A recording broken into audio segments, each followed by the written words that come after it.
बच्चों, the scientific channel में आपका स्वागत है। आज हम विज्ञान विषय के छठे पाठ प्रकाश का अपवर्तन के बारे में पढ़ेंगे। प्रकाश जिसकी अनुपस्थिति में पूरा जीवन अंधकारमय हो जाता है और जिसकी उपस्थिति सभी वस्तुओं को दृश्यमान बना देती है। आज हम उसी प्रकाश की कुछ विशेषताओं पर चर्चा करेंगे।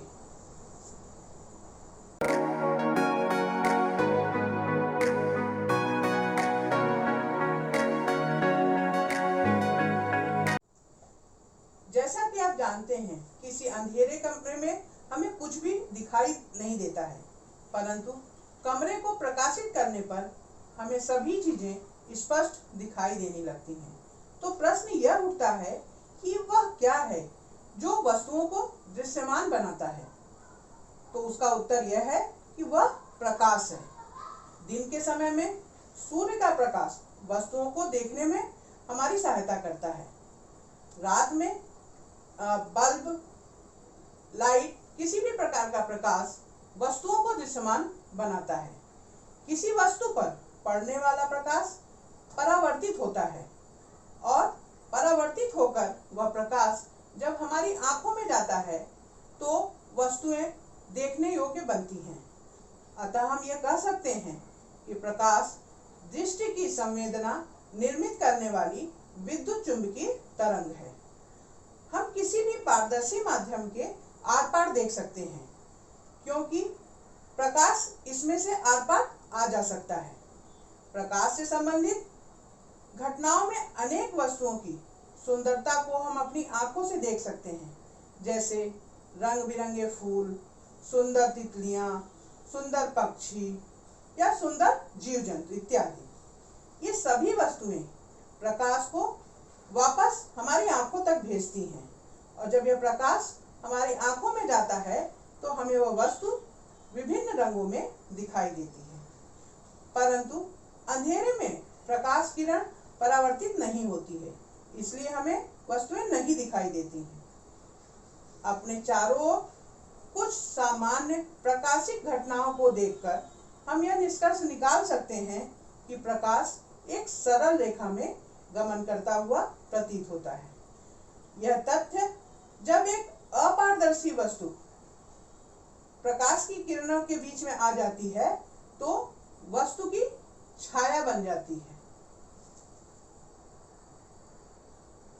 कभी कभी विशेष परिस्थितियों में प्रकाश किरण झुक भी सकती है। जैसे अपारदर्शी वस्तु अत्यंत सूक्ष्म हो तो वह किनारे से झुकती हुई सी प्रतीत होती है। प्रकाश का वेग निर्वात में 3×10⁸ मीटर प्रति सेकंड होता है। प्रकाश एक विद्युत चुंबकीय विकिरण तरंग है।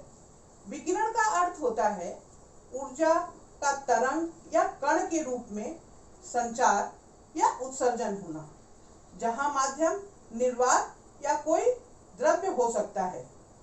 प्रकाश जब चलता है तो विद्युत तथा चुंबकीय क्षेत्र दोनों ही एक दूसरे के लंबवत होते हैं। प्रकाश का कुछ ही भाग हमें दिखाई देता है। ऐसे प्रकाश को दृश्य प्रकाश कहा जाता है। परावर्तन। ऐसे तो परावर्तन के बारे में 9वीं कक्षा में आप लोगों ने पढ़ा है, लेकिन प्रकाश के अन्य गुणधर्मों को समझने के पहले हम एक बार परावर्तन को फिर से रिवाइज कर लेते हैं। प्रकाश की किरणों के किसी चमकीले पृष्ठभाग पर आपतित होकर पुनः उसी माध्यम में लौट आने की घटना को परावर्तन कहते हैं। उदाहरण के रूप में उच्च कोटि की पॉलिश किए हुए पृष्ठ जैसे कि दर्पण अपने पर पड़ने वाले अधिकांश प्रकाश को परावर्तित कर देते हैं। इस घटना को पार्श्व परावर्तन कहते हैं और इस पार्श्व परावर्तन के कारण ही दर्पण में हमें लेफ्ट का राइट और राइट का लेफ्ट भाग दिखाई देता है। परावर्तन का नियम आपको याद होगा। परावर्तन के 2 नियम हैं। पहला, आपतन कोण परावर्तन कोण के बराबर होता है। दूसरा, आपतित किरण आपतन बिंदु पर अभिलंब एवं परावर्तित किरण तीनों एक ही प्रतल में होते हैं। प्रकाश को तरंग माना जाए या कण माना जाए। इस संबंध में वैज्ञानिकों में काफी दिनों तक बहस होती रही, परंतु आधुनिक क्वांटम सिद्धांत की खोज ने इन दोनों के बीच सामंजस्य स्थापित कर दिया। अब हम दो कृतियों के माध्यम से प्रकाश के अपवर्तन को समझने का प्रयास करेंगे। चित्र में आपको एक ग्लास में आधा पानी भरा हुआ दिखाई दे रहा है और इस पानी के अंदर एक पेंसिल सीधी खड़ी हुई डाली है। उस स्थिति में आपको पेंसिल का वह भाग जो हवा में है वो सामान्य दिखाई दे रहा है, परंतु जो भाग पानी के अंदर है वो थोड़ा मोटा दिखाई दे रहा है। परंतु जब हम पेंसिल को तिरछा गिलास के किनारे से लगाकर तिरछा खड़ा करते हैं, उस स्थिति में पेंसिल जहां पर पानी का सतह है वहां से हमें टूटा हुआ दिखाई देता है। इसका कारण प्रकाश का अपवर्तन है। प्रकाश का अपवर्तन क्या है, इसके बारे में और डिटेल में आगे पढ़ेंगे। एक कृति पर हम और ध्यान देते हैं। एक पात्र लेते हैं, आप अपने घर में इस प्रयोग को कर सकते हैं कि एक बर्तन में 5 रुपए का एक सिक्का रख दें। सिक्का रखने के बाद धीरे धीरे पीछे की ओर जाएं और इतनी दूर तक जाएं कि आपको वो सिक्का पात्र में दिखना बंद हो जाए। फिर आप अपने मित्र से बोलें कि उस पात्र में धीरे धीरे कर कर पानी डाले और इस प्रकार से पानी डाले कि सिक्का बिल्कुल भी हिलने ना पाए। कुछ समय के पश्चात हमें सिक्का वहीं खड़े खड़े फिर से दिखाई देने लगता है। आपको पता है ऐसा क्यों होता है? यहाँ पर दो माध्यम लिए गए हैं, एक है पानी और दूसरा है हवा। ये जो दोनों कृतियों का उदाहरण मैंने आपको दिया, इसमें पानी की सतह के पास पानी से बाहर जाते समय प्रकाश की किरणों की दिशा बदल जाती है, जिसके कारण यह घटनाक्रम घटित होता है। प्रकाश की इस घटना को हम प्रकाश का अपवर्तन कहते हैं। इसको हम इस प्रकार से भी परिभाषित कर सकते हैं। प्रकाश जब एक पारदर्शक माध्यम से दूसरे पारदर्शक माध्यम में जाता है, तब उसके संचरण की दिशा परिवर्तित हो जाती है। इसे ही प्रकाश का अपवर्तन कहते हैं। प्रकाश के अपवर्तन को समझने के लिए इस कृति को अच्छे से समझना आवश्यक है। तो चलिए हम आपको पहले ये बताते हैं कि इस कृति को संपन्न करने के लिए किन किन चीजों की आवश्यकता होती है। ये एक लकड़ी का बोर्ड है। इस पर एक A4 साइज का पेपर हम फिक्स कर देते हैं। ये एक ग्लास स्लैब है। स्केल, पेंसिल, रबड़ और ये बोर्ड पिन है, इसकी हमें आवश्यकता पड़ेगी। सबसे पहले ये A4 साइज का पेपर हम लेते हैं, बोर्ड के ऊपर इसको फिक्स करते हैं, उसके ऊपर ग्लास स्लैब को रखते हैं। बीचों बीच रखने के बाद इस ग्लास स्लैब का आउटलाइन बनाते हैं।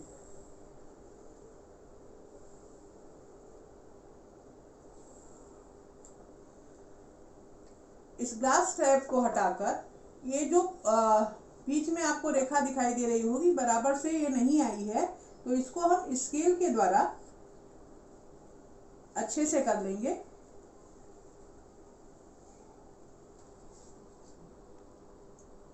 कांच स्लैब को हटाकर पहले हम आउटलाइन को अच्छे से बना लेते हैं।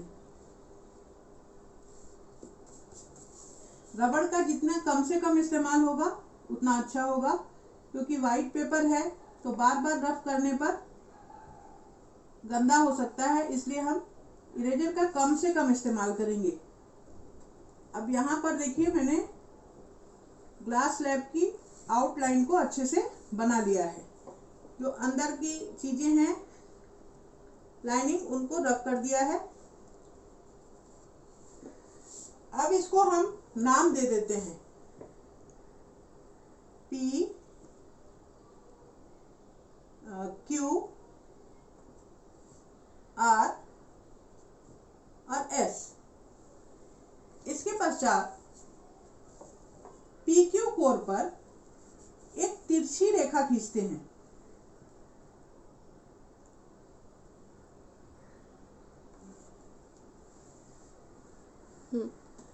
ये तिरछी रेखा मान लीजिए पी क्यू कोर को एन बिंदु पर काटती है, तो उस एन बिंदु से हम एक अभिलंब खींच देंगे और इसको हमने नाम दे दिया एन। अब इसके पश्चात इस तिरछी रेखा के ऊपर एक पिन गाड़ेंगे और 1 सेंटीमीटर की दूरी पर दूसरी पिन गाड़ेंगे।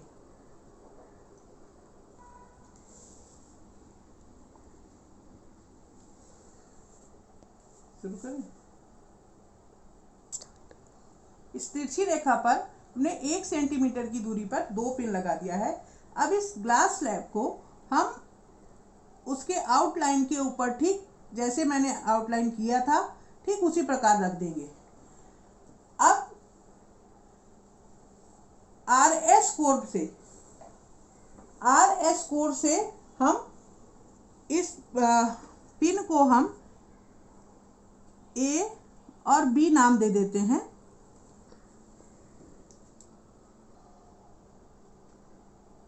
अब आरएस कोड से हम पिन ए बी का प्रतिबिंब देखेंगे और उस प्रतिबिंब को देखकर हम यहाँ पर सी डी पिन लगाएंगे। 2 पिन इधर भी हम लगाएंगे और इस प्रकार से लगाएंगे कि ये चारों पिन बिल्कुल एक सीध में हो।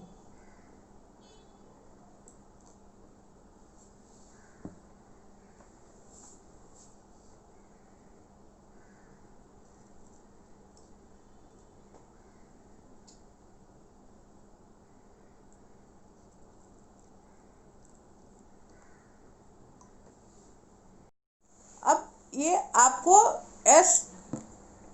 आरएस कोड से इस प्रकार से देखना है कि ये 2 पिन ब्लू कलर की जो 2 पिन है इनके लोहे का हिस्सा और येलो वाली यानी ए बी पिन और सी डी पिन चारों अलग अलग ना दिखाई दे बल्कि एक दूसरे के पीछे छिप जाएं। इस प्रकार से आप इधर से देख सक रहे हैं कि चारों पिन जो है वो एक सीधी रेखा में है। इस प्रकार से करके आपको ए बी और उसके प्रतिबिंब पर सी डी पिन लगानी है। इन 2 पिनों को हमने नाम दे दिया सी डी। अब ग्लास स्लैब को हटा देंगे और ये पिन सी और डी को भी निकाल देंगे। जहाँ पर हमने पिन सी और डी को लगाया था उसके चारों ओर राउंड कर।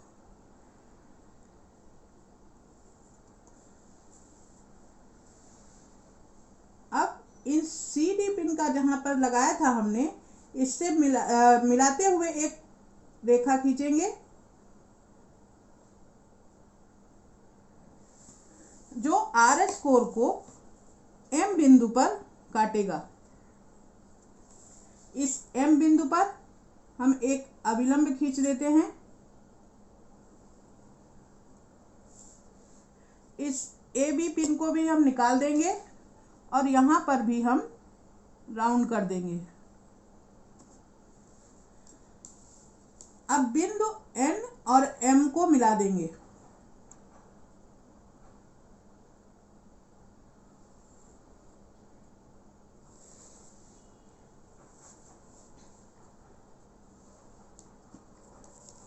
अब इस ए बी बिंदु को हम स्केल की सहायता से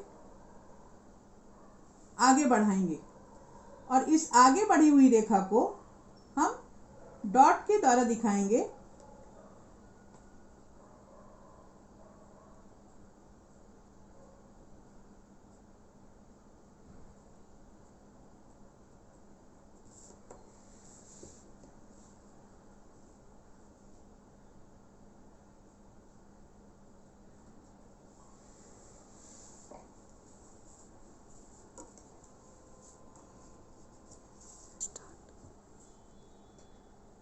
इस ए बी किरण को हम आपतित किरण नाम देंगे।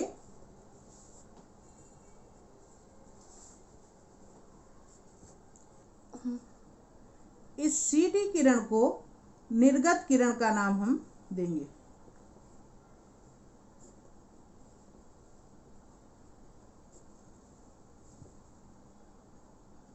AB रेखा जो N अभिलंब से कोण बनाती है, इसको हम नाम देंगे I।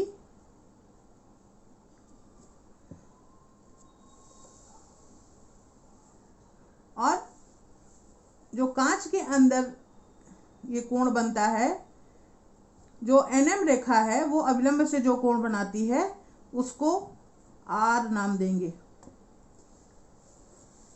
इसी प्रकार दूसरे अभिलंब M से जो NM रेखा कोण बनाती है उसको I1 नाम देंगे। और जो CD रेखा अभिलंब M से कोण बनाती है उसे E नाम देंगे। यानी आपतन कोण I और अपवर्तन कोण E। अगर हम इस कृति को ध्यान से देखें तो हमें पता चलता है कि कांच के गुटके से प्रकाश का 2 बार अपवर्तन होता है। यहाँ पर ये माध्यम है हवा और ये है ग्लास यानी कांच। जब ये आपतित किरण कांच के PQ कोर पर पड़ती है तो हवा एक विरल माध्यम है और कांच एक सघन माध्यम है। विरल माध्यम से सघन माध्यम में जाने पर प्रकाश की किरण अभिलंब की ओर झुक जाती है। इस चित्र से भी आपको स्पष्ट हो रहा होगा कि I का मान R की अपेक्षा बड़ा है। फिर ये प्रकाश की किरण जब यहाँ से कांच से बाहर निकलती है तो यहाँ पर फिर से 2 माध्यम हो जाता है। ये कांच है और ये हवा है। तो कांच एक सघन माध्यम है और हवा एक विरल माध्यम है। तो सघन माध्यम से विरल माध्यम में जाने पर प्रकाश की किरण अभिलंब से दूर हट जाती है। यहाँ पर माध्यम हवा है, यहाँ पर माध्यम हवा है। इसलिए ये आपतन कोण जो है, अपवर्तन कोण या निर्गत कोण कह लें, तो इन दोनों का मान I और E का मान बराबर होगा। यानी कोण I बराबर कोण E होगा। उसी प्रकार कोण R बराबर कोण I1 होगा, क्योंकि ये दोनों कोण एक ही माध्यम में बन रहे हैं। तो I1 आपतन कोण है, इसके लिए ये अपवर्तन कोण है। इसी प्रकार ये I आपतन कोण है, ये अपवर्तन कोण या निर्गत कोण कह सकते हैं। कांच की 2 कोर PQ और RS, प्रकाश की किरणों की दिशा इन दोनों कोरों पर परिवर्तित हो रही है। यहाँ पर इनका परिणाम समान परंतु दिशा विपरीत है। अतः हम ये कह सकते हैं कि E बराबर I। इस गुणधर्म के कारण कांच के टुकड़े पर आने वाली आपतित किरण AN,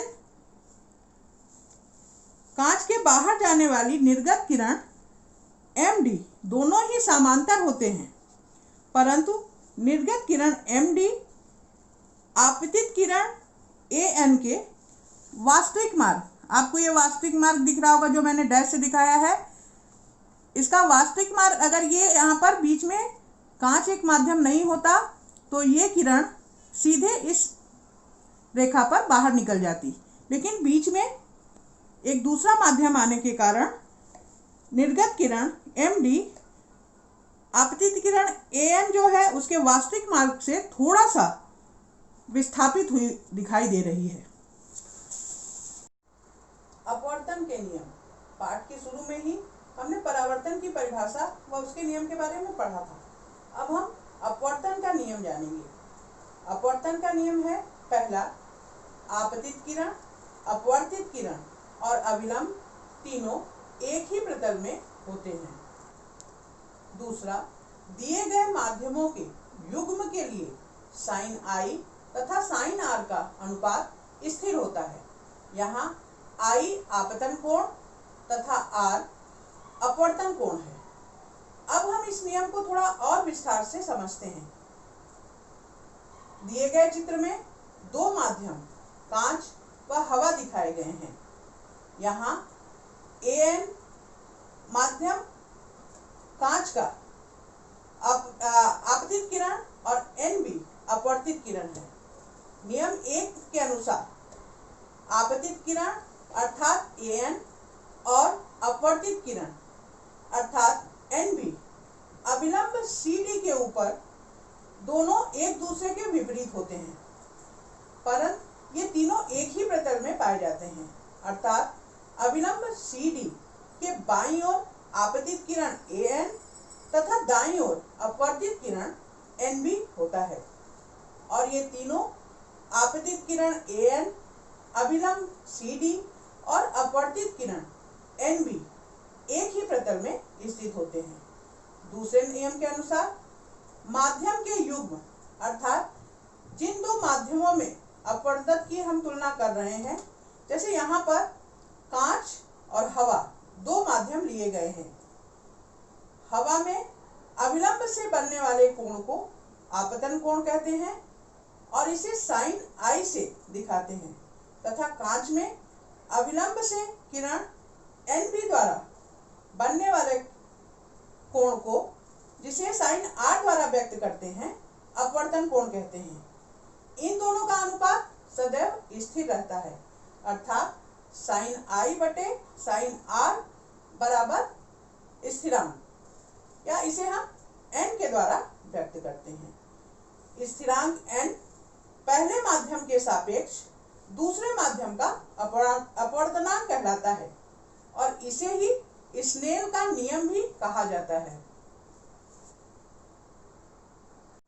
यदि दो माध्यमों की सीमा पर आपतित किरण लंबवत हो, अर्थात एक माध्यम से दूसरे माध्यम में यदि आपतित किरण 90 डिग्री का कोण बनाते हुए प्रवेश करती है, उस स्थिति में वह अभिलंब से विचलित नहीं होती, बल्कि दूसरे माध्यम में भी वह 90 डिग्री का कोण बनाते हुए निर्गमित हो जाती है।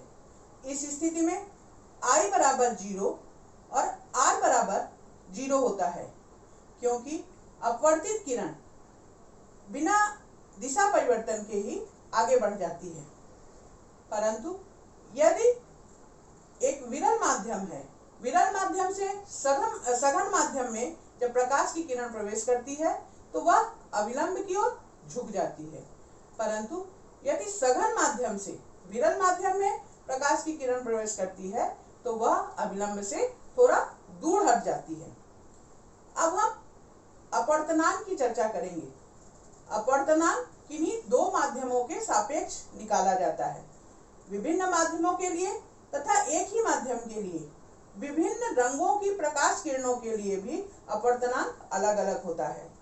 प्रकाश किरण जब विभिन्न माध्यम में जाते समय प्रकाश की दिशा में होने वाला परिवर्तन का परिणाम भिन्न भिन्न होता है, तो उसी के कारण विभिन्न माध्यमों में अपवर्तनांक भी भिन्न भिन्न हो जाता है। किसी माध्यम में प्रकाश के वेग पर ही अपवर्तनांक निर्भर होता है। निर्वात के सापेक्ष किसी माध्यम के अपवर्तनांक को निरपेक्ष अपवर्तनांक कहते हैं। कुछ माध्यमों के निरपेक्ष अपवर्तनांक सारणी में दिए गए हैं, जैसे हवा का अपवर्तनांक 1.0003 है, बर्फ का 1.31, पानी का 1.33, अल्कोहल का 1.36, केरोसिन का 1.39, फ्यूज्ड क्वार्टज का 1.46, टर्पेंटाइन तेल का 1.47, बेंजीन का 1.50, क्राउन कांच का 1.52, खनिज नमक का 1.54, कार्बन डाइसल्फाइड का 1.63, घन फ्लिट कांच का 1.66, मणिक यानी लाल रत्न का 1.76 होता है और हीरे का अपवर्तनांक 2.42 होता है। अपवर्तनांक दो माध्यमों में तुलनात्मक रूप से निकाला जाता है। हम यहाँ पर हवा और कांच दो माध्यमों का एक दूसरे के सापेक्ष अपवर्तनांक कैसे निकाला जाता है, सवाल के माध्यम से उसे हम देखेंगे। यहाँ पर हमने हवा को माध्यम 1 माना और कांच को माध्यम 2 माना है। अब माध्यम 1 में अर्थात हवा में प्रकाश का वेग v1 है और माध्यम 2 में प्रकाश का वेग v2 है। तो पहले माध्यम के सापेक्ष दूसरे माध्यम का अपवर्तनांक 2n1 द्वारा व्यक्त करते हैं और इसका सूत्र अपवर्तनांक 2n1 बराबर पहले माध्यम में प्रकाश का वेग ब्रैकेट में v1 बटे दूसरे माध्यम में प्रकाश का वेग v2। परंतु यदि हम दूसरे माध्यम के सापेक्ष पहले माध्यम का अपवर्तनांक निकालें तो उस स्थिति में हम इस सूत्र को 1n2 द्वारा व्यक्त करेंगे। तो होगा अपवर्तनांक 1n2 बराबर दूसरे माध्यम में प्रकाश का वेग यानी v2 बटे पहले माध्यम में प्रकाश का वेग यानी v1। परंतु यदि पहला माध्यम निर्वात हो तो दूसरे माध्यम में अपवर्तनांक को निरपेक्ष अपवर्तनांक कहा जाता है। उस स्थिति में अपवर्तनांक को केवल n द्वारा ही व्यक्त करते हैं। विभिन्न माध्यमों में प्रकाश का अपवर्तनांक अलग अलग होता है। इससे संबंधित 3 नियम हम चित्र के माध्यम से आपको समझाते हैं। जैसा कि पहले चित्र में दिखाया गया है कि जब प्रकाश किरण विरल माध्यम से सघन माध्यम में प्रवेश करती है तो वह अविलंब की ओर झुक जाती है। दूसरे चित्र के अनुसार जब प्रकाश किरण सघन माध्यम से विरल माध्यम में प्रवेश करती है तो वह अविलंब से दूर हट जाती है। परंतु जैसा तीसरे चित्र से स्पष्ट हो रहा है कि यदि प्रकाश की किरण एक माध्यम से दूसरे माध्यम में 90 डिग्री के पर प्रवेश करती है तो फिर चाहे प्रकाश किरण विरल माध्यम से सघन माध्यम में जा रही हो या सघन माध्यम से विरल माध्यम में जा रही हो, उस स्थिति में प्रकाश किरण अपना रास्ता परिवर्तित नहीं करती है अर्थात 90 डिग्री पर ही वह आपतित होकर 90 डिग्री पर ही निर्गमित हो जाती है। इस वीडियो में मैंने प्रकाश की प्रवृत्ति, प्रकाश का परावर्तन, परावर्तन के नियम, प्रकाश का अपवर्तन, 2 माध्यमों का तुलनात्मक रूप में अपवर्तनांक का निकालना, विभिन्न माध्यमों में अपवर्तनांक की सारणी सरल भाषा में समझाने का प्रयास किया है। आशा है इस वीडियो के माध्यम से आपको यह पाठ समझने में आसानी होगी। अपने अगले वीडियो में हम प्रकाश की विभिन्न विशेषताओं के द्वारा प्रकृति में घटित होने वाली घटनाओं पर चर्चा करेंगे। जिस किसी ने मेरा चैनल अब तक सब्सक्राइब नहीं किया है प्लीज उसे सब्सक्राइब करें, बेल आइकन दबाना न भूलें जिससे मेरे आगे आने वाले वीडियो का नोटिफिकेशन आपको तुरंत प्राप्त हो सके। अगर मेरा यह वीडियो आपको पसंद आया हो तो लाइक करें और शेयर करें। धन्यवाद।